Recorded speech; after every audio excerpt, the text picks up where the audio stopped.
For pretty much our entire lives, we've heard that high blood pressure is the silent killer. It's this dangerous disease we have to fight with medication. But what if that's not the whole story? Today, we're going to look at a completely different way of thinking about this, all based on the work of Dr. John Bergman. And this right here is the million-dollar question we're diving into. Is high blood pressure some kind of malfunction that we need to suppress at all costs? Or could it actually be an intelligent, protective response from our own bodies? Let's break this whole argument down. So first things first, we've got to unpack the conventional story we've all been told.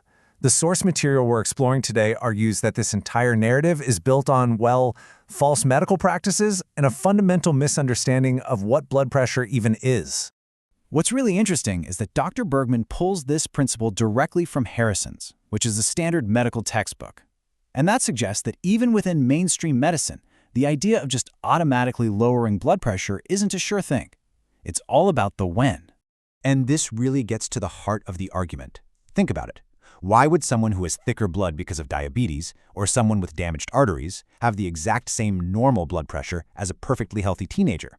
The claim here is that a one-size-fits-all number just doesn't make any logical sense. Okay, so if the conventional story is flawed, at least according to this viewpoint, then what's the alternative? Well, this next part dives into the core idea of our source material, reframing high blood pressure not as this enemy we have to fight, but as a purposeful adaptation by a very, very smart body. All right, so let's put these two ideas side by side. On the left, you've got the view that high blood pressure is a dangerous malfunction that we need to stamp out with drugs. But on the right, you have the source's view that it's actually a necessary adaptation. It's like your body turning up the water pressure to get water through a clogged pipe. It's a solution, not the problem itself.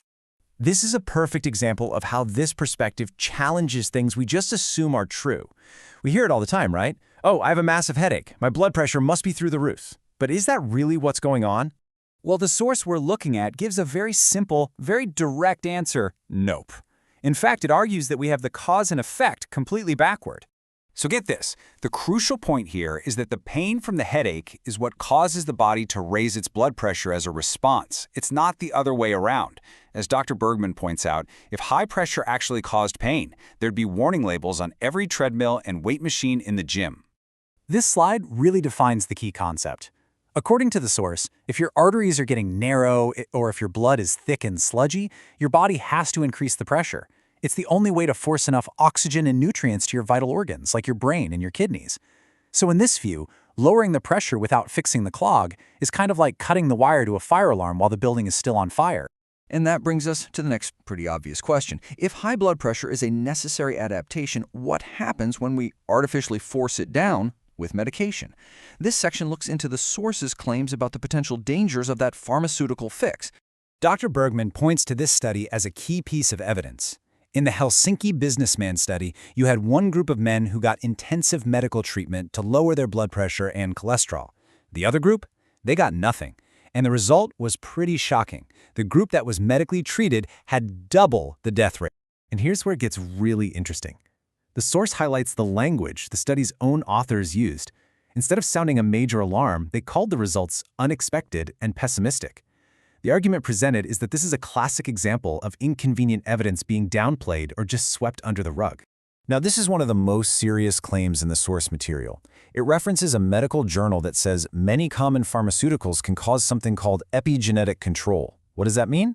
It means they can actually change how your genes are expressed, they can flip switches on and off, and could potentially be involved in creating other major diseases down the line. So, if artificially lowering blood pressure is potentially a bad idea, what's the alternative? Well, this section gets into the source's whole approach. Stop treating the symptom and start hunting for the real root cause. This is the central metaphor here, and it's a great one. Treating high blood pressure is like treating the effect. It's the cart. The source argues that we need to find the cause, the damaged arteries, the thick blood, the chronic inflammation. That's the horse that's actually pulling the whole thing. So where could some of these causes be hiding? Well, the source points to some pretty surprising places, like the stuff in your medicine cabinet. We see the claim here that common NSAIDs, like ibuprofen, can significantly jack up your risk for things like congestive heart failure and high blood pressure. And to put a number on that, you might want to brace yourself for this one. The source cites a study of 80,000 women, and it reportedly found that taking just 22 NSAIDs a month, that's less than one a day, was linked to an 86% increased risk of developing high blood pressure. And the claims get even more provocative. The source argues that aspirin, a drug so many people take for heart health, is actually the leading cause of kidney disease. And since damaged kidneys need higher blood pressure just to function, it's presented as another case of a treatment possibly causing the very problem it's supposed to fix.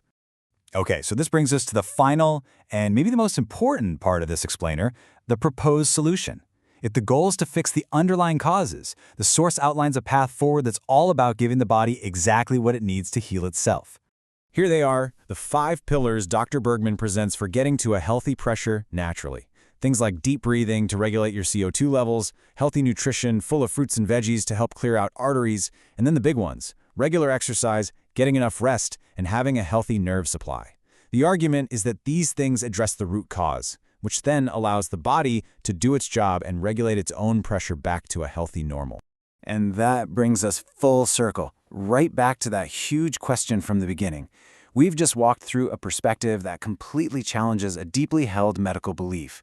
It reframes high blood pressure not as some random disease to be killed, but as a vital signal. So the final thought I want to leave you with is this. Is that high number on the cuff a sign that your body's broken, or is it a message from an incredibly intelligent system that's just asking for your help?